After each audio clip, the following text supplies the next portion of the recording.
Oke, iya ini sudah live lagi nih kita di Text Live ya, IG Live milik Dijen Pajak RI.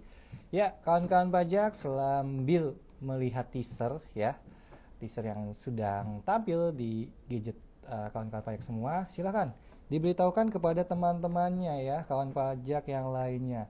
Acara Text Live sudah mau dimulai ya.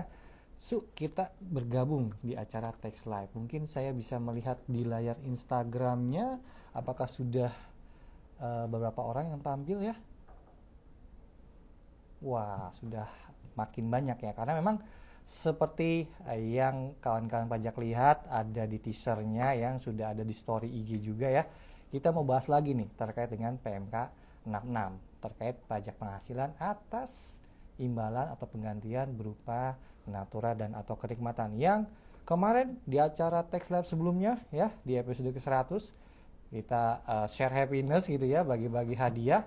Ternyata banyak juga yang mengisi di kolom komentar untuk tolong dong dibahas lagi nih bapak-bapak semua yang ada di Text Live gitu ya, untuk membahas terkait dengan PMK 66 terkait natura dan atau kenikmatan yang mungkin memang ya kawan pajak memang ingin memahaminya lebih jauh lagi gitu ya, dari apa yang sudah disampaikan di acara Text Live sebelum-sebelumnya ya, di 2 episode terkait dengan natura atau kenikmatan, dan sekarang minta lagi nih untuk dilakukan pembahasan tersebut. Oke, teasernya sudah berhenti ya, kita mulai saja Text Live-nya hari ini.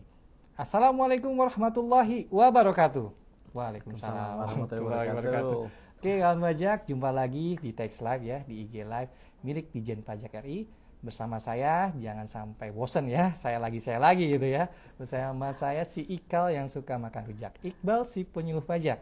Nah, di sini ya seperti di teaser tadi ya, dilihat bahwa kita sudah masuk ke episode 101 atau 101 ya, 101.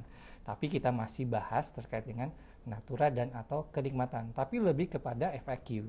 Nah, di sini saya sebagai penanya ya, nanti ya ada yang akan menjawab nih teman saya dengan Mas Jauki. Mungkin ya. Mas Jauki silakan menyapa kawan pajak terkait dengan Text Live kita hari ini. Silakan Mas. Terima kasih Mas Iqbal. Assalamualaikum warahmatullahi wabarakatuh. Selamat sore kawan pajak semuanya. Salam sehat ya, semoga tetap semangat ya. Dan memang untuk sore-sore itu paling enak kita belajar pajak melalui Text Live. Mengedukasi, menginspirasi. Wih, mantap. Oh iya Mas, ya sampai lupa. Tadi kita udah ngobrol nih. Ternyata episode ke-101 ini bertepatan dengan Hari Veteran Nasional. Bener sekali nih. Nah, Veteran Nasional gencatan senjata pada tanggal 10 Agustus 1949 gitu ya, setelah para pejuang kemerdekaan Republik Indonesia melawan tentara Belanda. Nah, sebagai penghargaan, maka tanggal ini di tanggal 10 Agustus ini gitu ya, itu ditetapkan sebagai Hari Veteran Nasional. Seperti itu. Nah, kalau pahlawan di zaman dulu berjuang untuk istilahnya mencapai kemerdekaan gitu ya. Nah, bagi pembayar pajak juga pahlawan juga nih pahlawan Mas. Masa kini ya, Mas Iqbal pahlawan ya? masa kini karena dengan membayar pajak, membantu negara, membangun negara ini menjadi lebih baik seperti itu. Oke, Mas Joki. Ya, Mas Iqbal. Di Text Live kita kali ini kita mau bahas lagi terkait dengan natura atau kenikmatan, tapi sekarang konsepnya FAQ nih. FAQ. Jadi saya dan Mas Joki juga dan teman-teman Text Army ya, sesama fungsional penyuluh, sudah mensarikan beberapa pertanyaan yang sering timbul nih Mas. Terkait dengan mulai diberlakukannya PMK 66 di tanggal 1 Juli 2023 gitu ya. Nah, kita sudah melakukan edukasi Mas kemana-mana gitu ya.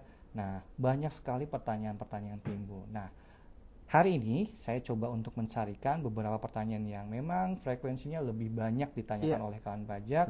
Saya akan menanyakan ke Mas Jauki. Nanti Mas Jauki silakan menjelaskan ke kawan pajak. Oke. Ya.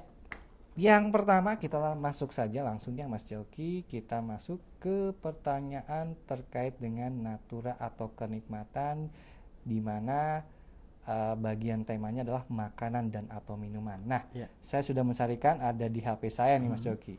Pertanyaannya adalah berapa batasan nilai untuk menentukan natura yang bukan objek pajak bagi penerimanya terkait makanan dan atau minuman bagi seluruh pegawai. Silakan Mas Joki. Oke, jadi benar sekali ya kawan pajak yang memang berkaitan dengan fasilitas natura dan atau kenikmatan ya, berkaitan dengan makanan minuman yang diberikan kepada seluruh pegawai ini seringkali ditanyakan ya, apakah itu dari selama waktu webinar ataupun waktu e-live juga banyak menanyakan juga. Ya, betul. Jadi benar memang kita tahu ya, defaultnya adalah dengan diterbitkannya waktu setelah ada PP ya, Undang-Undang HPP, kemudian ada PP 55 tahun 2022, kemudian adalah PMK 66 tahun 2023. Di sini defaultnya ada pada dasarnya adalah ya, natura dan atau kenikmatan memang merupakan objek pajak bagi penerimanya, tetapi ada yang dikecualikan. Salah satunya adalah makanan minuman yang diberikan kepada seluruh pegawai. Hal ini sebenarnya sudah diatur nih Mas Iqbal di dalam aturan sebelumnya di PMK 167 tahun 2018 ya. Jadi memang di sini diatur lagi di dalam PMK 66 tahun 2023, tepatnya di pasal 5 di sini ya diatur ya. Pengaturannya masih sama, makanan minuman yang diberikan kepada seluruh pegawai bukan merupakan objek pajak bagi penerimanya. Tetapi di sini memang ada batasannya di sini Mas Iqbal. Yang baru nih, yang baru ya ada batasannya. Baru di sini ada batasannya disampaikan. Ya memang di sini tujuannya memberikan asas keadilan nih kepada penerimanya di sini, karena memang sifatnya kan defaultnya kan deductible, taxable, tapi di sini deductible tapi non taxable di sini ya. Nah, di sini batasnya adalah 2 juta per bulan. Maksudnya bagaimana 2 juta per bulan? Jadi kalau kita lihat di sini ya, 2 juta per bulan atau yang disepakati atau yang kebiasaan diberikan oleh perusahaan. Contohnya mungkin ya untuk kawan pajak, kalau semuanya di perusahaan nih, Mas Iqbal bekerja di suatu perusahaan contohnya. Kemudian perusahaan itu memberikan kebijakan bahwa akan diberikan natura berupa makan atau minum di sini ya. Batasannya berapa? Batasannya semuanya ditentukan. Anggap aja 3 juta, semuanya berikan 3 juta. Maka batasannya tidak lagi 2 juta tapi menjadi 3 juta. Kalaupun nanti ternyata ada pegawai luar ya, pegawai dinas luar yang diberikan kupon makanan di atas 3 juta, maka selisihnya merupakan objek pajak. Beda ceritanya kalau ternyata ya di perusahaan itu memberikan kebijakan bahwa diberikan seluruh pegawai diberikan natura berupa makan minuman ya. Di sini adalah besarnya anggap aja 1,5 juta per bulan. Per pegawai per bulan. Kemudian ada juga mungkin di sini pegawai dinas luar yang berikan kupon makanan ya, tapi nilainya adalah 2 juta. Berarti ada selisih nih yang di kantor diberikan 1,5, yang di luar 2 kemudian juta. Di luar kantor berikan kupon ya, nilainya 2 juta. Tapi karena masih di bawah batasan 2 juta, maka seluruhnya tadi bukan merupakan objek pajak. Itu maksudnya di situ. Gitu ya kalau pajak ya terkait dengan makanan atau minuman yang diberikan kepada seluruh pegawai. Tadi ada 2 ya. Ketika makanan minuman itu memang diberikan untuk pegawai di kantor, tadi ada batasan sesuai regulasinya ada 2 juta. Tapi ternyata kalau memang ada kesepakatan antara pemberi kerja dan pekerjanya bahwa terkait dengan batasannya bisa lebih tinggi dari 2 juta gitu ya Mas Yogi ya. Benar sekali. Dan juga perlu diperhatikan juga terkait dengan untuk petugas yang memang pegawainya ya, pegawainya bekerja di luar gitu ya. Nature-nya memang bekerja di luar gitu ya Mas. Benar sekali. Memang tugasnya adalah bekerja di luar di sini Mas Iqbal ya. Jadi bukan pegawai yang di kantor tapi dia satu ketika bekerja di luar, bukan seperti itu ya. Bukan jadi, seperti itu. Karena sifatnya memang bekerja di luar, makanya dia tidak bisa makan di tempat kerja, mendapatkan kupon tadi ya. Benar sekali. Yang nanti besarannya memang disesuaikan dengan kesepakatan tadi. Bisa lebih dari 2 juta ataupun juga diperhatikan ketika memang ternyata tadi Mas Yogi sampaikan. Oh 1,5 di kantor, oh di luar dikasihnya 2,5 gitu ya. Nah ternyata ada sisa lebihnya, ya itulah objek pajaknya. 2,5 dikurangi 2 juta tadi, karena batasnya ada sampai dengan 2 juta tadi Mas Iqbal ya. 2,5 kurangi 2 juta 500-nya. 500 itu menjadi objek pajak. Benar sekali Mas Iqbal. Itu yang pertanyaan pertama. Kita masuk pertanyaan kedua Mas Joki nih. Nah pertanyaan kedua ini FAQ. Di FAQ kita gitu ya, untuk kata kuncinya adalah reimbursement. Wah, ini yang sering ditanyakan oleh kawan pajak juga nih Mas Yogi nih. Nah, masih terkait dengan makanan dan atau minuman bagi seluruh pegawai. Nah, untuk kenikmatan berupa reimbursement, uang makan dan minuman yang diberikan kepada pegawai yang bertugas di luar kantor, apakah dapat dibebankan sebagai biaya dan bukan merupakan objek PPh? Nah, seperti apa Mas Yogi? Silakan menjelaskan kepada kawan pajak. Ini sekarang sering kali juga ditanyakan ya, kalau reimbursement bagaimana nih? Batasannya apa? Kalau dalam pengaturan PMK 66 tahun 2023 di sini sampaikan bahwa kupon makanan yang akan di reimbursement di sini ya, boleh menjadi natura yang dikecualikan dari objek pajak jika memang diterima oleh pegawai dinas luar tadi kan Mas Ya, betul. Mas Iqbal ya. Ya. Jadi contohnya apa sih pegawai dinas luar? Pertama adalah bagian pemasaran, mungkin pegawai transportasi atau pegawai lain yang memang sifatnya tugasnya adalah dinas luar di sini. Nah, kemudian sempat juga disampaikan mungkin kalau ada kawan kerja yang mengikuti webinar, lalu bagaimana dengan reimbursement yang lain? Nah, disampaikan juga walaupun tidak tertuang di dalam PMK 66 tahun 2023 ini, reimbursement yang berkaitan dengan penanganan penyakit yang sifatnya darurat itu pun diperbolehkan dan bukan diperbolehkan ya, bukan merupakan objek pajak bagi penerimanya. Oke, mendapat Selain itu, fasilitas dikecualikan gitu ya Mas. benar sekali lah. Selain dua itu, berarti reimbursement itu dianggap pemberian berupa uang. Ya, reimbursement kan dapatnya uang. Sedangkan pengaturan natura dan kenikmatan ini adalah penghasilan atau imbalan yang selain uang tadi, Mas Iqbal. Jadi yang bukan objek pajak adalah reimbursement kupon bagi pegawai luar dan penanganan penyakit yang sifatnya darurat berkaitan dengan kerja tadi. Oke. Gitu, Mas Iqbal. Baik tuh, kawan pajak bisa Itu dijawab batasannya ya, ya. batasannya itu. Jadi terkait reimbursement Ya. yang diatur di PMK 66 itu terkait dengan kupon makanan minuman dan juga terkait tadi ya, Iya. fasilitas kesehatan yang memang darurat nih. Darurat, benar yang sekali. hanya bisa dilakukan pada saat itu adalah melalui Mau reimbursement. tidak mau harus reimbursement Mau karena tidak mau darurat reimbursement gitu ya. Selain itu dianggap penghasilan imbalan berupa uang Oke, tadi. jadi untuk dua itu dikecualikan dari objek, tapi di luar itu sifat reimbursement karena sifatnya adalah pemberian uang itu menjadi objek seperti itu. Oke, kita lanjut lagi Mas Joki ke pertanyaan ketiga nih yang sudah kita sarikan. Nah, terkait makanan dan minuman juga nih. Nah, ini yang banyak ditanyakan juga nih para pekerja gitu ya, bagian dari perusahaan. Nah, ditanyakan makanan dan atau minuman untuk menjamu relasi perusahaan, apakah termasuk natura yang dikecualikan dari objek pajak untuk si penerimanya? Gimana tuh Mas Joki? Nah, ini pertanyaan juga yang sering ditanyakan Betul, nih. betul. Kita harus jeli juga berkaitan dengan makanan untuk relasi. Jadi kita membedakan, kita kembali ke definisi natura kenikmatan ini sendiri, tapi kita juga harus memastikan bahwa ini kalau apakah pemberian makanan minuman berupa imbalan. Kalau berupa imbalan kepada relasi, ya pasti masuk di dalam pengaturan PMK 66 tahun 2023 ini. Beda juga kalau ternyata pemberian makanan minuman atau penjamuan ini berkaitan dengan promosi. Nah, kalau dengan promosi ini berarti sama aja berkaitan dengan kalau kita lihat ya, selama promosi itu berkaitan dengan 3M, berarti deductible dapat dibiayakan, gitu ya. Tapi pastikan promosi, kalau promosi sudah ada pengaturan sebelumnya nih Mas Iqbal, itu nanti berkaitan dengan biaya operasional perusahaan. Dan jika memang ada daftar nominatifnya, maka biaya promosi tersebut memang boleh dibiayakan selama berkaitan dengan 3M.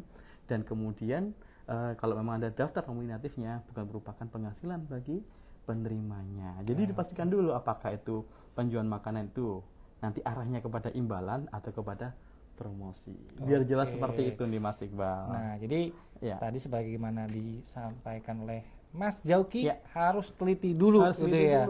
Ini maksudnya apa gitu ya. Karena pertanyaan jawabannya bisa berbeda. jawab berbeda. Apakah terkait dengan promosi gitu ya. Apakah terkait dengan imbalan atau penggantian. Kalau imbalan penggantian ya seperti yang tertuang di judul PMK 66 ya, terkait dengan pajak penghasilan atas imbalan atau penggantian untuk dalam bentuk natura dan atau kenikmatan. Seperti itu tadi semua sudah disampaikan sisanya oleh Mas Joki. Seperti itu.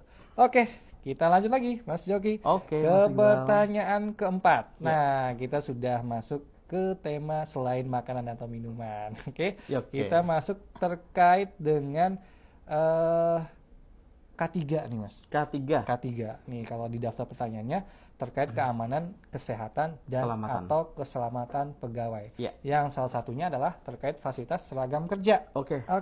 Nah, terkait seragam kerja tersebut yang ada kaitan dengan K3, sebenarnya apakah ada batasan untuk pemberian seragam yang bukan objek pajak bagi penerimanya? Mungkin bisa disampaikan nih oleh Mas Joki karena terkait keselamatan gitu ya, apakah ada batasan terkait mereknya? Apakah ada batasan terkait jumlah dari nilainya, atas nominalnya fasilitasnya gitu kan? Nah, silakan Mas Joki. Baik, terima kasih Mas Iqbal. Memang benar sekali ya kawan pajak ya. Kalau berkaitan dengan K3 ini yang sering ditanyakan yaitu berkaitan dengan seragam di sini ya. Kan seragam berbeda-beda nih Pak. Gitu ya. Bisa aja nanti seragam saya itu harganya sangat mahal untuk direksi dan lain-lain. Nah, kalau dalam pengaturan PMK 66 tahun 2023 ini batasannya adalah memang adalah suatu keharusan di sini. Jadi memang kalau kita lihat PMK ini tidak berdiri sendiri. Jadi disampaikan bahwa kalau berkaitan dengan K3, biar tidak kemana-mana, tidak rancu, ya kita lihat apakah ada undang-undang yang mengatur berkaitan dengan keharusan tadi.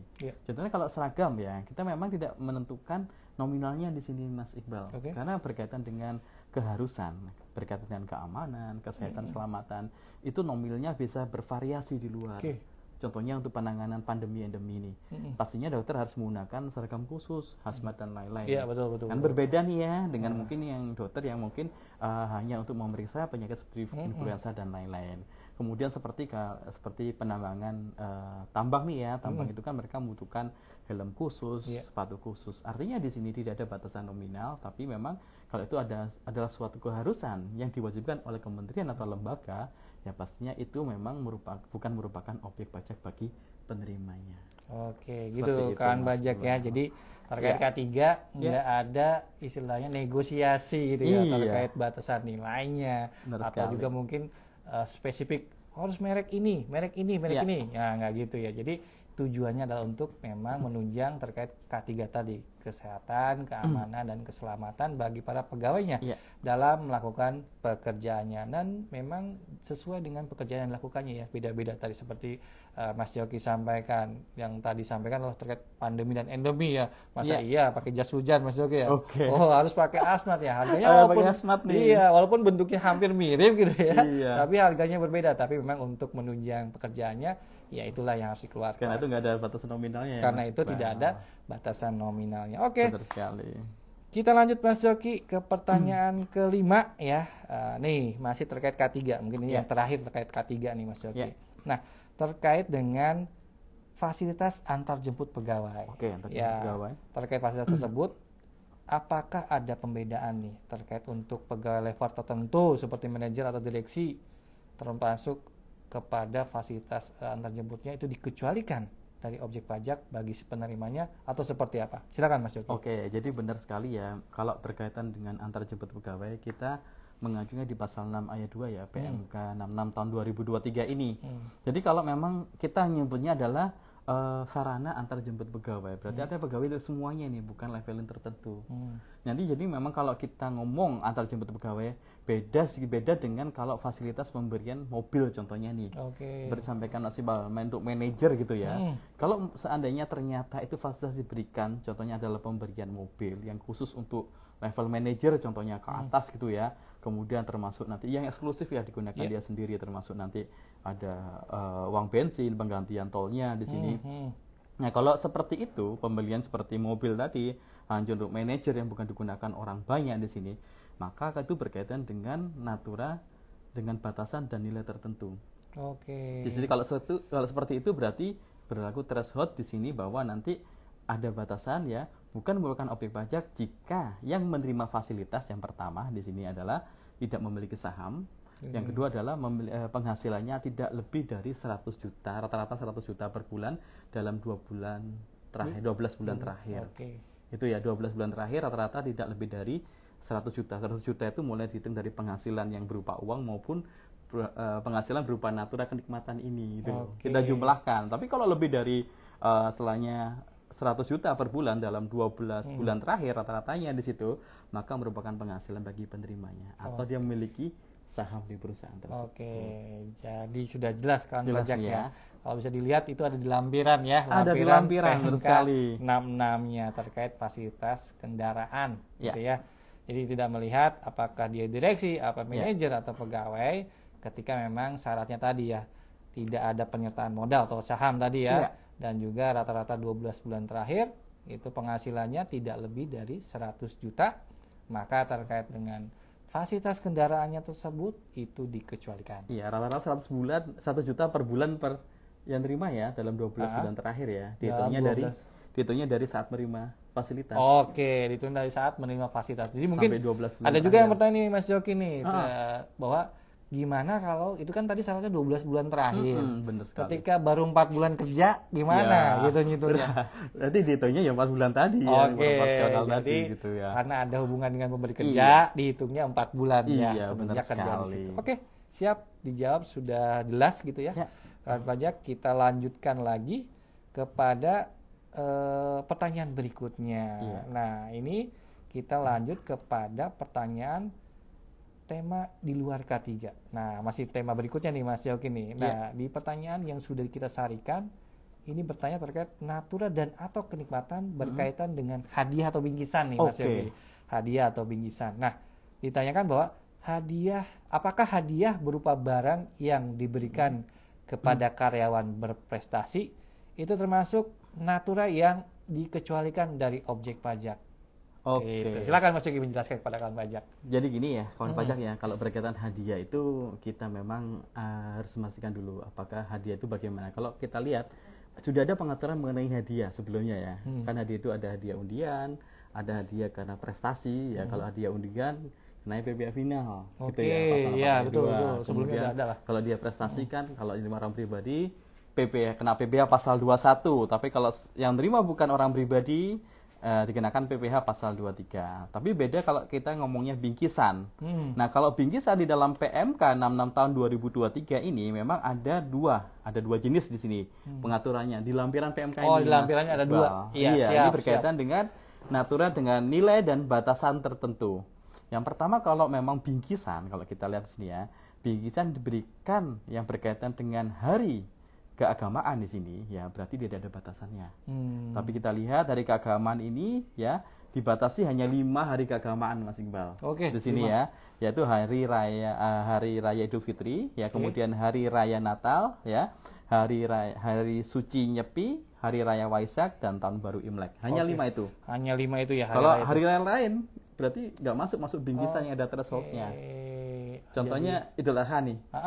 Nggak masuk dalam PMK ini. Oh, jadi dia malah masuk ke yang nomor 2 ya? Nomor 2. Ya, di sini ya. Nomor 2. Kalau nomor 2 bagaimana? Berarti selain hari raya keagamaan di sini, artinya ada thresholdnya di sini. Disampaikan ada thresholdnya ya. Bukan kalau ada selain hari raya 5 hari raya tersebut, ya, pemberian bingkisan selain 5 hari raya tersebut, maka berlaku threshold adalah 3 juta per pegawai per tahun. Jadi hitungnya seperti ini kawan pajak. Contohnya diberikan nih hadiah nih, Mas Iqbal diberikan hadiah di luar hari raya keagamaan. Contohnya nih ya, mungkin diberikan hadiah. Hadiahnya 2 juta, belum merupakan objek pajak. Diberikan lagi hadiah nilainya ternyata 1 juta, di total 3 juta, bukan merupakan objek pajak. Kemudian Mas Iqbal ini sering dikasih lagi hadiah lagi. Ya di total 4 juta, maka yang 1 juta terakhir tadi yang merupakan objek pajak. Seperti itu. Ada sisa lebihnya gitu ya. Benar sekali. Ya, berlaku threshold 3 juta tadi. 3 juta. Jadi untuk bingkisan bisa dilihat di lampiran PMK 66 ada 2. Ya, ada 2 pengaturan. Kalau terkait hari raya tidak ada batasan. Kalau di luar hari raya tadi ya ada threshold atau batasannya 3 juta per pegawai per tahun pajak gitu ya. Jadi sifatnya kumulatif. Kalau misalkan sudah melebihi 3 juta, berarti sisanya itu menjadi objek pajak. Seperti itu. Oke, Mas Yogi, karena tadi sudah membahas terkait dengan hari raya. Nah, kita mau coba ke pertanyaan berikutnya lagi nih. Nah, terkait dengan bingkisan hari raya. Nih, contohnya di sini disebutkan di pertanyaan yang sudah siapkan, bingkisan hari raya Idul Fitri. Nah, terkait bingkisan ini gitu ya, karena kita tahu di perusahaan itu kan ada perbedaan level pekerjanya, ada karyawan biasa atau staff gitu ya, ada manajer, ada direksi gitu ya. Nah, terkait bingkisan ini, ketika satu level pekerja atau manajer mendapatkan bingkisan berupa iPhone di hari raya nih Mas, karena kan tadi sebutkan gitu ya. Iya, karena kan nggak ada batasannya katanya ya di hari raya Idul Fitri tadi ya. Nah, kalau manajer dapat iPhone, terus kemudian staff di bawahnya itu dapat handphone juga, tapi mereka keluarga Android gitu ya. Dari harga udah beda nih Mas ya. Nah, terkait hal tersebut, apakah hanya terkait yang menerima Android saja itu dikecualikan dari objek, dan kemudian yang mendapatkan iPhone itu menjadi objek? Apa seperti itu atau seperti apa? Ya, silakan Mas Yogi. Jadi memang benar tadi sempat kita singgung ya Mas Iqbal ya, kalau hari raya keagamaan itu tidak ada batasannya. Batasannya hanya diterima atau diperoleh seluruh pegawai. Iya, betul. Jadi bukan pegawai tertentu di sini ya. Walaupun hari rayanya bisa berbeda-beda di sini ya.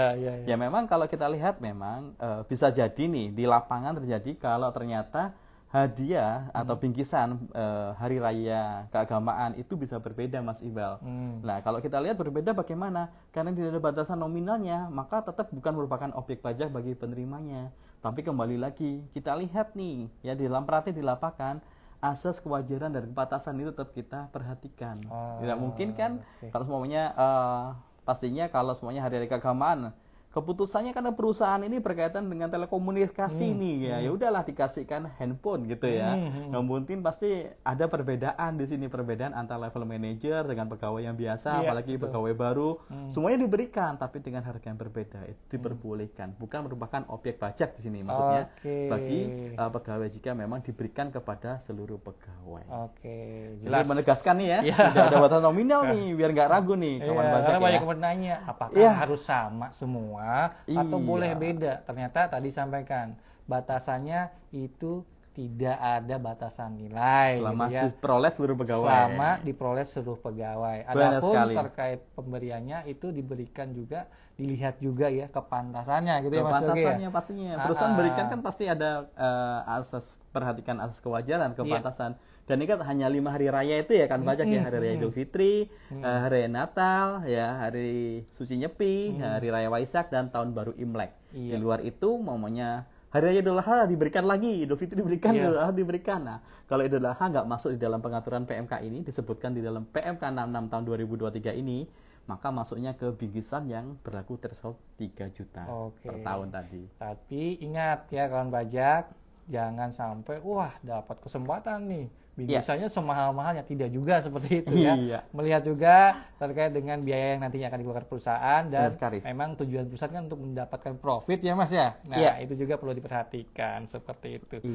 Oke, Mas Yogi sudah jelas ya. Kita lanjut kepada pertanyaan berikutnya nih.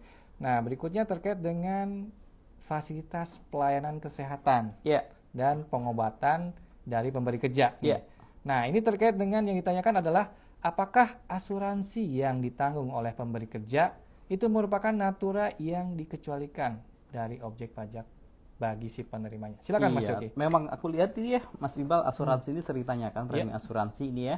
Termasuk di IG tadi sepertinya ada yang menanyakan juga berkaitan dengan asuransi. Jadi kalau kita lihat di kawan pajak, kalau kita melihat ya, jadi ada fasilitas kesehatan ya untuk penanganan penyakit akibat kerja. Ini biasanya memang fasilitas kesehatan biasanya B2B di sini. Perusahaan yang membayar, mempunyai klinik tertentu atau rumah sakit tertentu, jika ada yang sakit, berarti langsung ke klinik tersebut rujukannya. Nah, kalau untuk premi asuransi ini memang ada sedikit beririsan juga nih. Kalau premi asuransi bagaimana? Nah, pada dasarnya premi asuransi ini ya sudah diatur di aturan sebelumnya di Undang-Undang PPH Mas Iqbal di pasal 9 ayat 1 huruf D. Ya, jadi memang untuk premi asuransi, apakah itu premi asuransi kesehatan, asuransi kecelakaan, asuransi jiwa, asuransi diguna, dan asuransi beasiswa di sini ya, jika memang dibayarkan oleh pemberi kerja, maka di sini boleh dibayarkan oleh pemberi kerja ya. Premi tersebut bukan merupakan penghasilan bagi yang bersangkutan yang menerima dan boleh dibayarkan selama berkaitan dengan 3M oleh pemberinya tadi. Jadi kalau seperti itu beda lagi premi asuransi. Mas Iqbal nih premi asuransi kemudian dibayari perusahaan. Nah, kalau bayar perusahaan di sini berarti merupakan penghasilan bagi Mas Iqbal. Berbeda dengan fasilitas kesehatan yang B2B tadi Mas Iqbal. Jadi terkait dengan pertanyaan ini sebenarnya mengacunya bukan di PMK 66 gitu ya Mas ya. Di Undang-Undang sudah PPH. Di Undang-Undang PPH sudah diatur sebelumnya gitu ya. Iya, benar sekali. Kita lanjut Mas Joki. Nah, Mas, ini terkait dengan ini Mas Joki nih yang sering ditanyakan. Nah, saya juga nih penggiat olahraga nih Mas Joki ya. Iya, Mas Iqbal. Nah, ini ditanyakan nih oleh teman-teman kawan-kawan pajak yang memang juga pencinta olahraga nih. Olahraga seperti futsal atau tenis gitu ya yang disediakan kantor, itu apakah menjadi penghasilan bagi penerimanya? Jadi memang kita lihat ya. Kalau kita lihat fasilitas olahraga di sini, fasilitas olahraga ya. Kalau memang perusahaan ini saya memberikan fasilitas olahraga, kira-kira kalau yang menerima itu merupakan penghasilan atau enggak nih.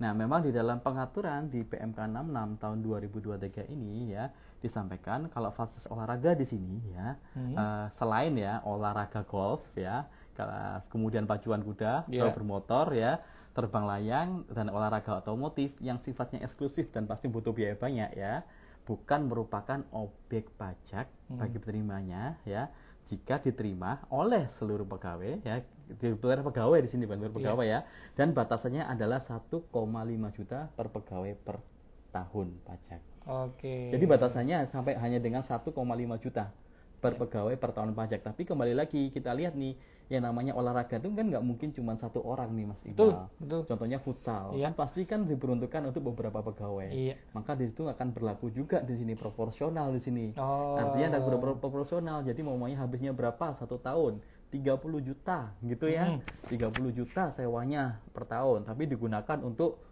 anggap aja 50 orang ya, dibagi aja. 30 juta dibagi 50 orang. Yang seperti itu kan. Apakah lebih dari thresholdnya atau 1,5 juta atau tidak, seperti itu.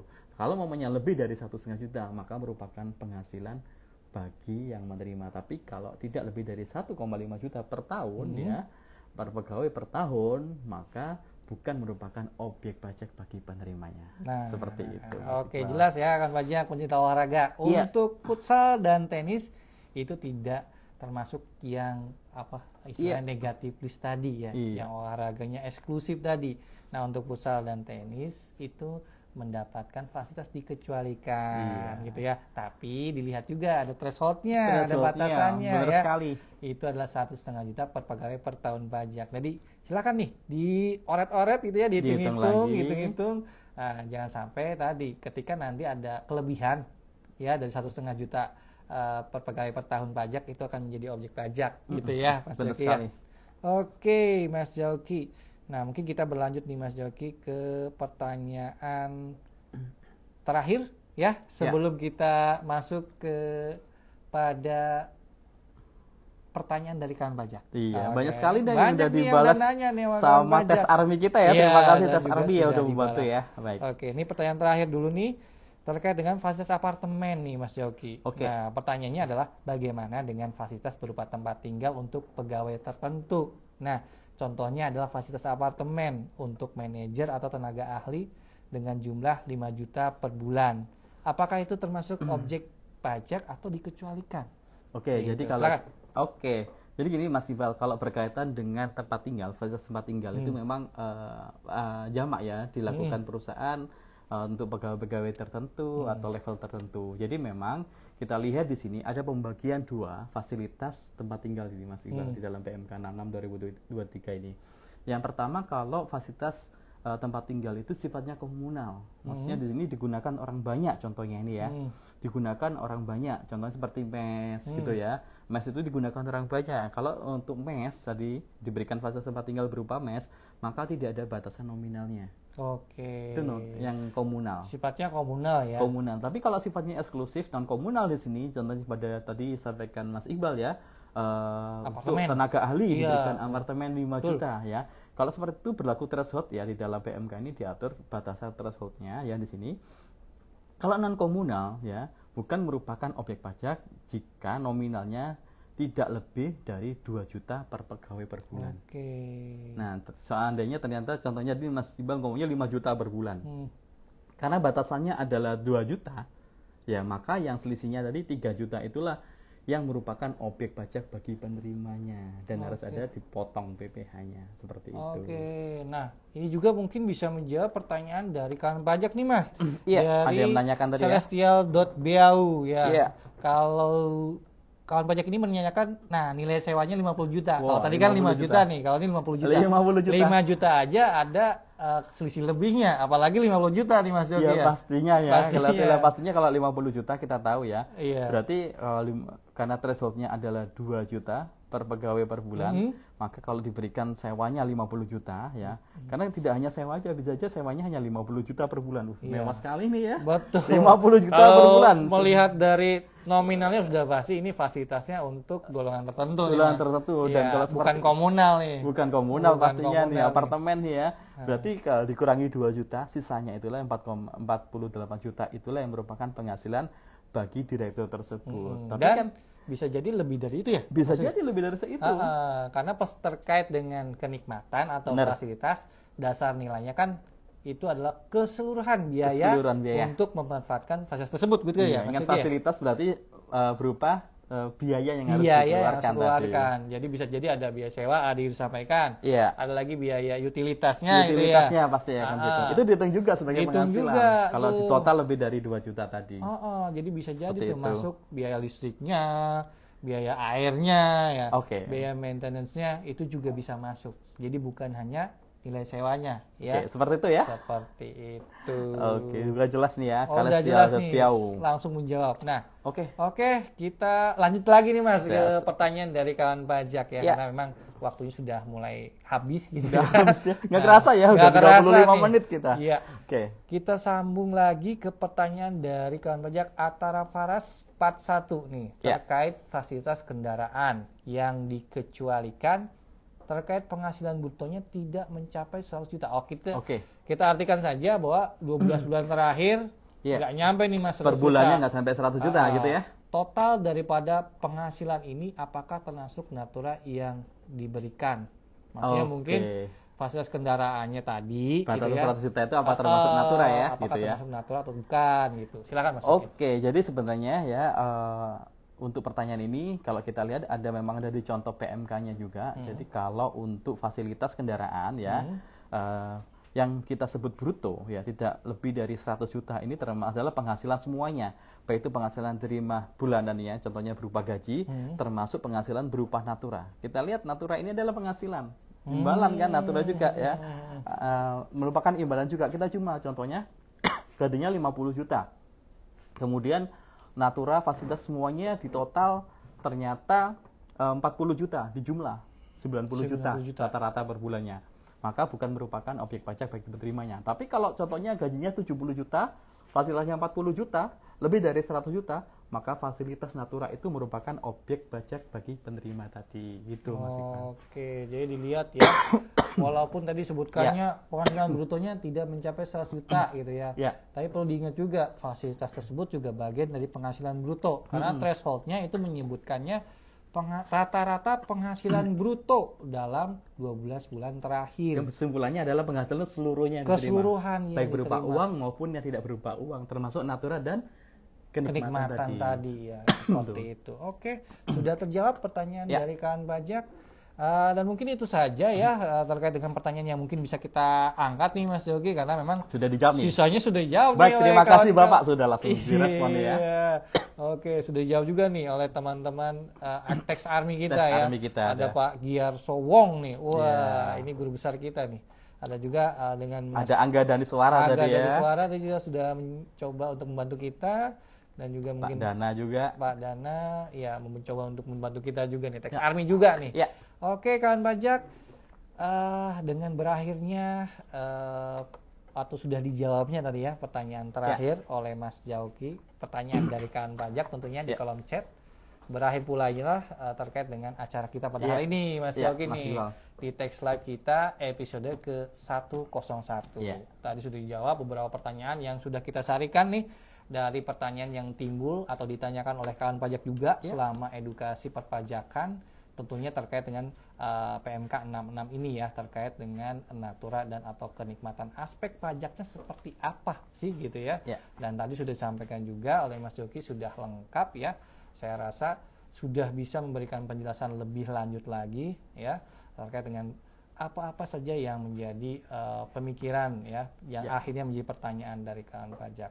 Oke, dari saya Iqbal Rahadian ya, penyuluh pajak, dan dari teman saya Mas Zauki, iya Imaduddin Zauki, mengucapkan permohonan maaf apabila ada penyampaian informasi yang salah seperti itu, dan kami menyampaikan hatur terima kasih nih atas perhatiannya 30 menit lebih ya membersamai kami di acara Tax Live, dan mungkin apabila apa yang akan kami sampaikan adalah sampai jumpa di Tax Live berikutnya setiap Kamis pukul 3 gitu ya, setengah jam bersama kami mengobrolkan pajak, menginspirasi, mengedukasi. Wassalamualaikum warahmatullahi wabarakatuh. Pajak kuat, Indonesia maju. Terima kasih.